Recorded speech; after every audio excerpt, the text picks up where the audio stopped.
Hi, I'm Joni Kisro. Today I want to show you something new and exciting from Potter USA. It's the sand casting kit, which these are a little bit different than other sand casting kits that you've seen with the Delft clay. This one here is kind of like doing cuttlebone casting or tufa casting. So you get your clay and you put it into both sides and then you pour from the side. So what I want to show you today is step by step on how to do that.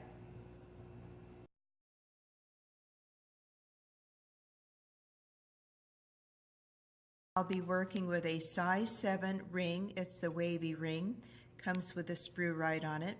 I have a little knife, or you could use a paring knife. I have a little paintbrush.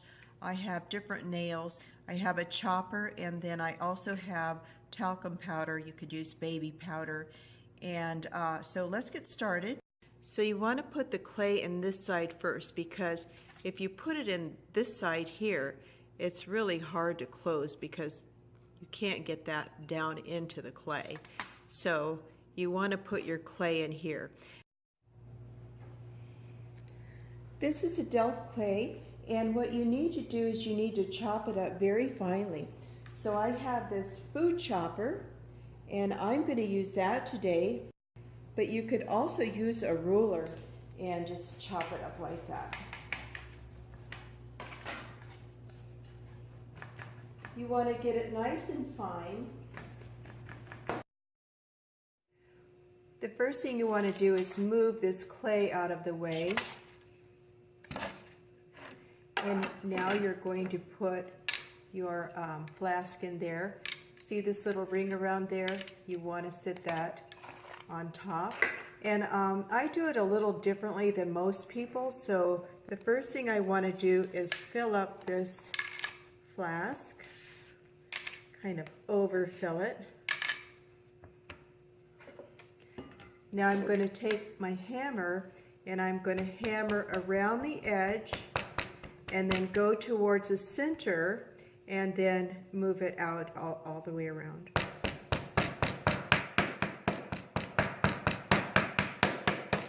going to put a little bit more clay there. You want it nice and tightly packed.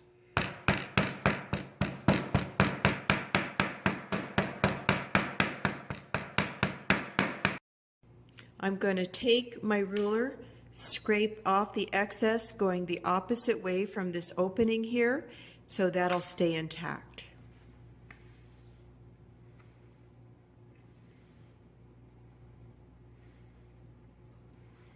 See how I'm just peeling that right off? All right, now this is perfectly flat. So the first thing I'm going to do is I'm going to put a little talcum powder or baby powder on there with my brush. So that's what it looks like. And now I'm going to take my ring. This is a ring and this is a sprue already attached to it. So I'm just going to stick that right in the middle.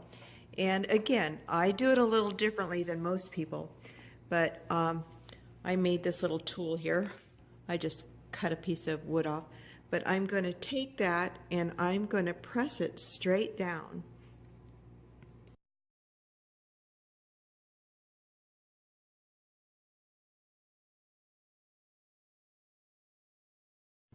Now I'm going to put the other side on the other jeweler's ring, and you want to make sure that you put it perfectly on there because you do not want to twist it or turn it. So you set it down perfectly on there. Now I'm going to put the clay on this side and hammer that down in there. Really pack that up.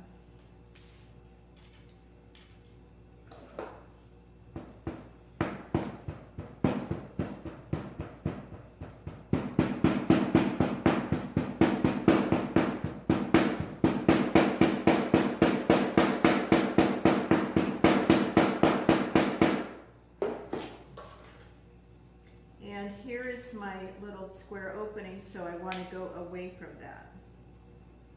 Not that it really matters at this point, but just make it a habit.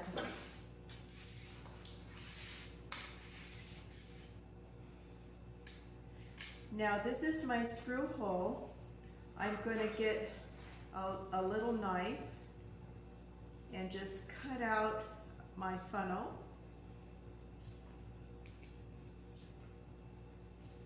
Before I open that up.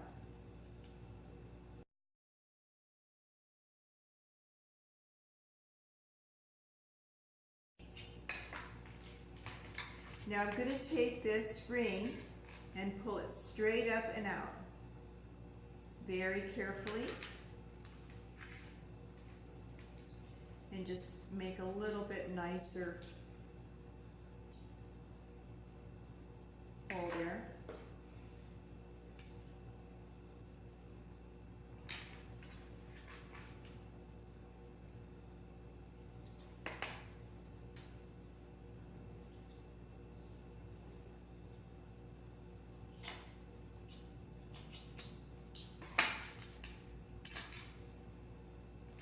I get some sort of tool, whether it be a nail or whatever, but I'm going to make a little air hole. I'm going to do it in this one, which is just a little bit deeper. So I just take it, my nail, and just draw a little bitty line there, just a few of those.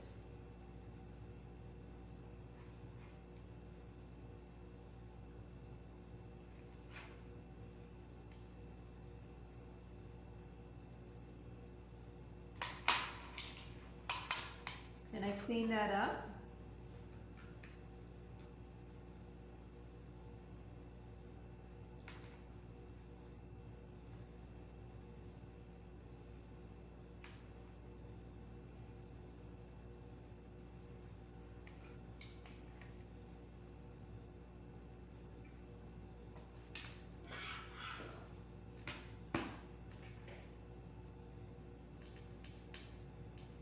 Make sure nothing is loose to fall in this area. You want it all nice and clean. Okay, now I'm going to put it back together. Very carefully, you want to line that up.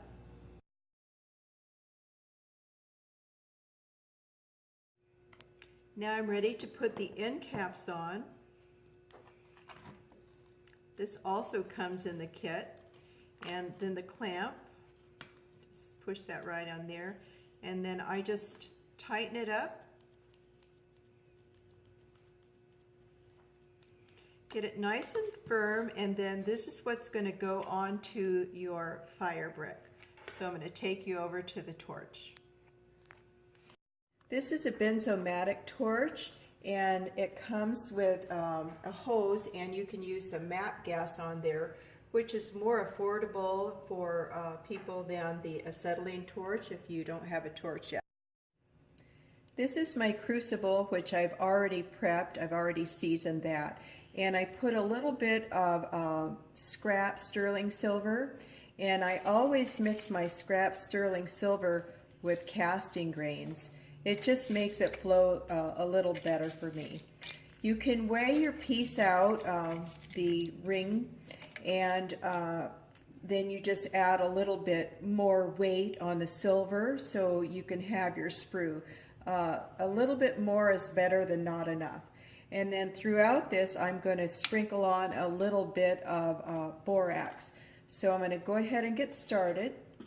I'm going to light my torch, push that button down, and just start heating it up.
It's very hot right now, so you can let that cool off a little bit, or I just sprinkle a little bit of water on there. Kind of cool that off a little bit. Then I'll wait just a couple minutes, take the caps off, and see what we have.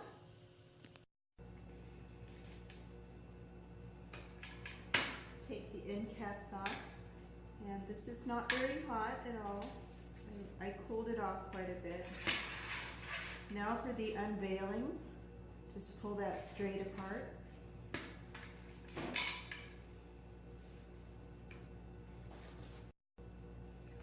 I just cut these little guys off, clean it up, and now I'm going to go make a toggle for my bracelet. You want to get all this burned stuff off, discard that. So scrape all that away.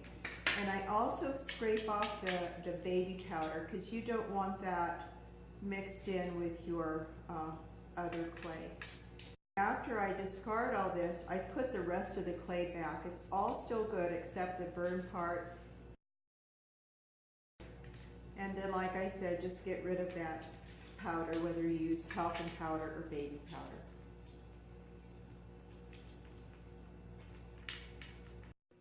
I've cut my sprue off, and I've done a little bit of sanding with a super fine buffing block. So this is what it looks like. Now I can solder my jump ring on here and make the ring, the toggle ring, for the toggle. Here's the finished bracelet. I want to thank you very much for watching my video today. And I also teach classes in Tucson, Arizona at my studio called Get Hammered Metalsmith Studio. And you can also check out a lot of videos that I have on YouTube. So again, thank you for watching.